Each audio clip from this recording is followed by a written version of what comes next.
pengajar di sertifikasi anti fraud LSP JRC Manajemen.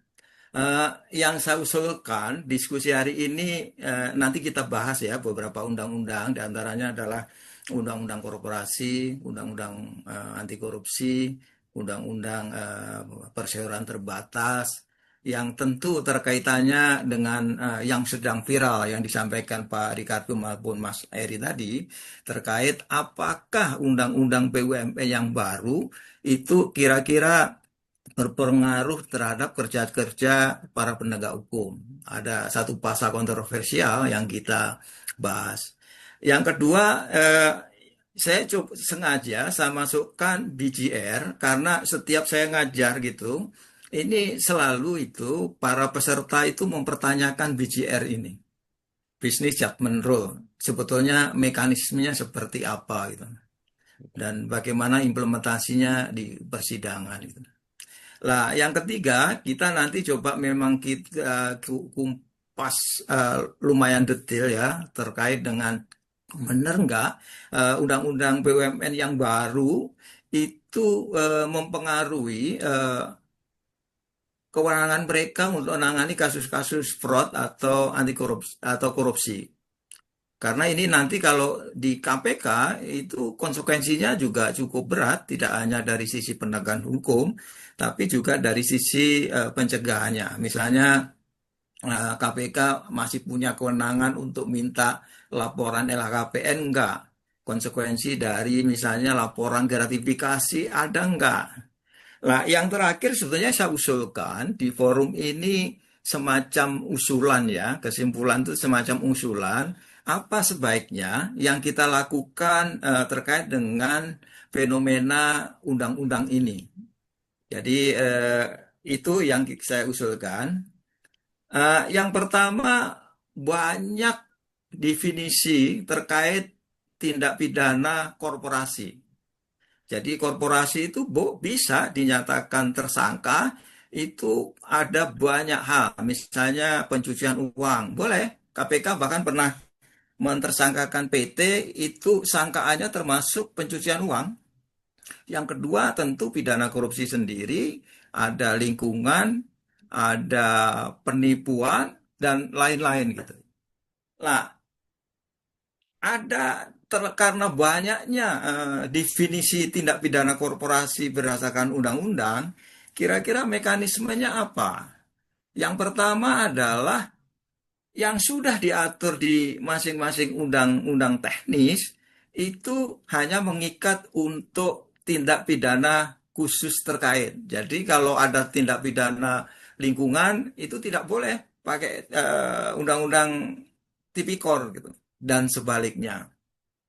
Nah, ada beberapa yang misalnya ada ini kayaknya tindak pidana yang dilakukan oleh korporasi, tetapi itu belum diatur oleh undang-undangnya.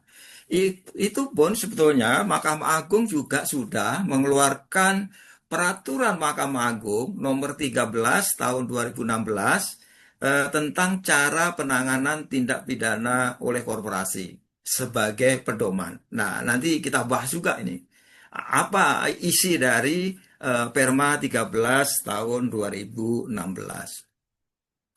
Nah, ini salah satu contoh ya dari tindak pidana korporasi yang diatur di Undang-Undang Tipikor tahun Undang-Undang 3199 junto eh, pasal 20 ayat 2 di 2020 ya.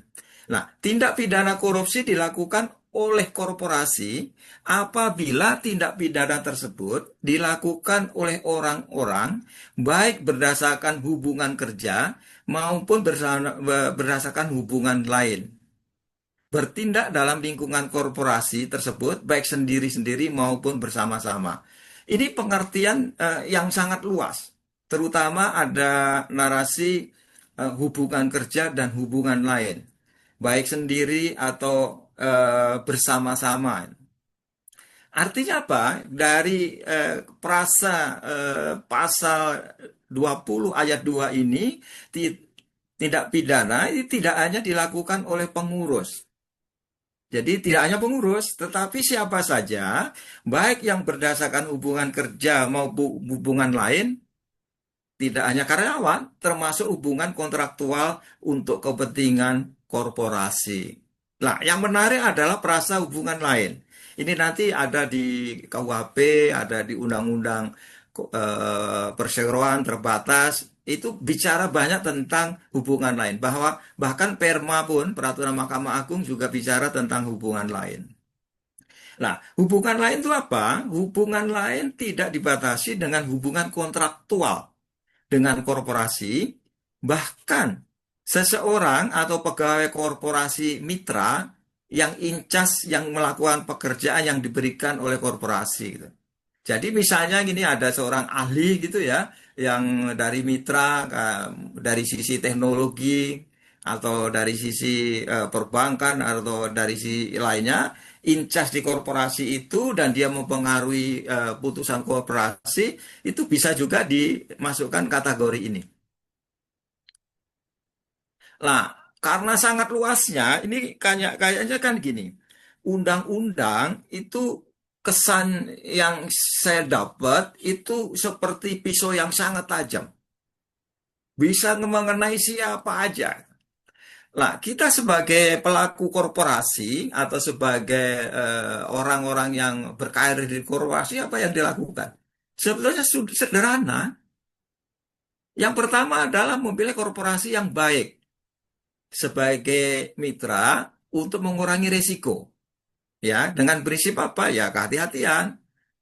Yang kedua, patuh pada norma peraturan untuk semua pihak. Nah, nanti kita kupas apa aja peraturannya dan pihak-pihak mana yang kira-kira itu perlu mematuhi ini. Ini sebetulnya kalimat sederhana ini, tapi tak kalau diterjemahkan dalam kegiatan, ini banyak banget. Kita lakukan due diligence di pihak ketiga, kita bangun sistem pencegahan, kita bangun CRC di korporasinya, dan bermacam-macam hal. Nah, tindak korporasi ini yang ini sebetulnya nanti juga akan mewarnai KUHP baru ya yang diterbitkan tahun 2023 kemarin nomor 1. Nah, ini tindak pidana korupsi itu sesuai Perma 2016, Perma 13 itu adalah tindak pidana oleh korporasi merupakan tindak pidana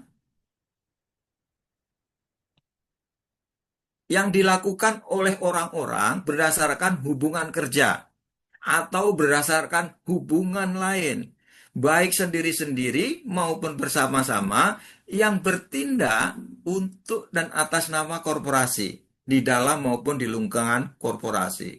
Jadi luas nih. Jadi areanya pun di dalam maupun di luar korporasi. Nah, sesuai pasal 1 ayat 12 yang disebut hubungan lain, ini yang kira-kira pasal perasa ini yang menurut pandangan saya sih lumayan menakutkan gitu ya, adalah hubungan antara pengurus atau korporasi dengan orang dan atau korporasi lain sehingga menjadikan pihak lain tersebut bertindak untuk kepentingan pihak pertama berdasarkan perikatan, baik tertulis maupun tidak tertulis. Bisa dibayangkan itu. Kalau ada kegiatan, misalnya pembiayaan, ada berbagi keuntungan, tetapi itu pun tidak ada dokumen tertulis, itu pun bisa dimasukkan di dalam perasa ini. Nah, di KUHP yang baru 2 tahun lalu ya disahkan itu juga banyak diwarnai oleh beberapa undang-undang, diantaranya Perma 13 tadi juga. Yang pertama pasal 45, coba kita bicara di KUHP baru. Korporasi merupakan subjek tindak pidana. Nah, nanti kita bicara gimana caranya korporasi itu menjadi subjek pidana. Bagaimana menentukan tingkat kesalahannya atau mensreanya? Bagaimana korporasi bisa dinyatakan mempunyai niat jahat gitu? Nah, niat jahat kan ada tiga, ada hasrat, ada ada kecerobohan, ada kelalaian. Nanti kita bahas juga. Korporasi ya sebagaimana dimaksud pada ayat 1 yang merupakan subjek pidana tadi mencakup badan hukum yang berbentuk perseroan terbatas, yayasan, koperasi, badan usaha milik negara, badan usaha milik daerah, atau yang disamakan dengan itu.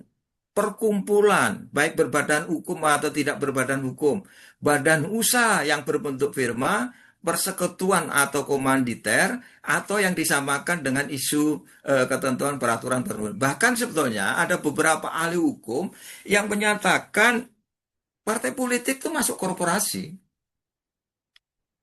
Karena dia berupa perkumpulan, bahkan beliau juga apa ya, partai politik itu juga punya badan hukum gitu. Jadi begitu luasnya pengertian apa itu korporasi. Pasal 46 bicara tentang apa? Tindak pidana korporasi merupakan tindak pidana yang dilakukan oleh pengurus yang mempunyai kedudukan fungsional. Jadi sehari-hari lah dia menghandle pekerjaan ini, misalnya direksi, komisaris. Dalam struktur organisasi korporasi atau orang yang berdasarkan hubungan kerja atau berdasarkan hubungan lain yang bertindak atas nama korporasi dan bertindak demi kepentingan korporasi. Jadi bolak-balik disampaikan ada hubungan lain. Dalam lingkup usaha atau kegiatan korporasi tersebut baik secara sendiri-sendiri maupun bersama-sama. Ini kayaknya mengadop juga beberapa undang ya, ada undang tipikor, undang-undang persyaratan terbatas maupun Perma 13 tahun 2016. Sebagaimana dimaksud dengan pasal 46, tindak pidana pemerintah, pemegang kendali, pemilik manfaat korporasi yang berada di luar struktur organisasi, tetapi dapat mengendalikan korporasi.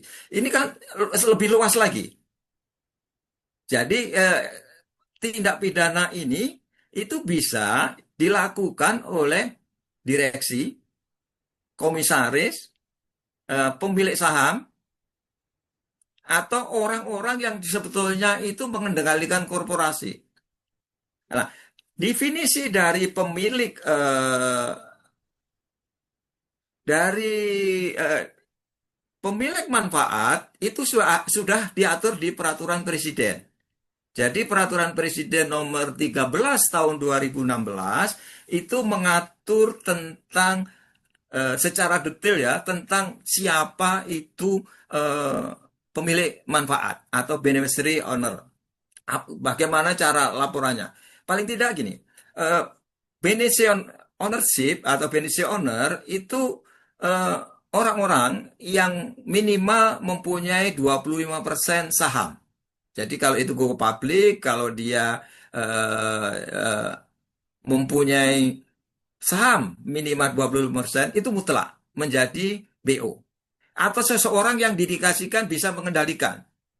Nah, pemilik manfaat itu bisa juga misalnya menjadi pemegang kendali.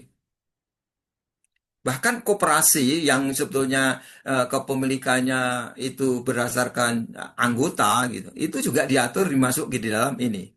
Jadi misalnya kalau koperasi itu dijadikan alat kejahatan gitu, koperasi ya bukan korporasi, itu juga dimasukkan di klausul-klausul ini gitu. Jadi ini menjangkau tidak hanya korporasi, itu termasuk di koperasi. Jadi tiga tadi, satu direktif pasti, komisaris pasti, pemegang kendali itu juga bisa, bahkan pemilik manfaat.